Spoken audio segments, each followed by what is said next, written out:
Сейчас показываем. Давай. Все, что мы сейчас здесь демонстрируем, нигде в мире не делается. Конечно. Я вам хочу сказать, это абсолютные эксперименты. Как сделать трендовую еду казахской? Сейчас очень модно это хумус. И арабская, еврейская еда, которая стала европейской, во всех европейских ресторанах сейчас это тренд. Из их гороха делается, из их нута крупного, да? Что мы сделали? Мы отдали должное трендам ресторанным. Это хумус. Справа мы положили хумус вместе с красной свеклой восточно-казахстанской. И между ними положили казахские щельпеки. Вот это сочетание теперь становится и с казахским присутствием, и с мировыми ресторанными трендами вместе. Теперь посмотрите, что мы сделали, заменив, вот все хотят сказать казахский десертный стол ворвой, чайный стол.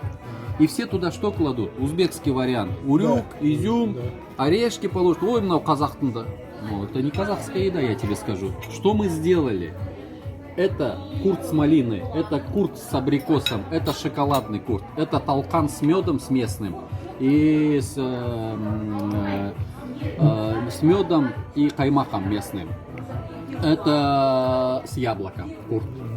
Вот теперь это стало казахской едой. И это десертом казахским, который имеет право на существование. И с претензией, вот таким образом нужно через казахское синтезировать европейское, затягивать, как говорится, казахское в европейское и наоборот.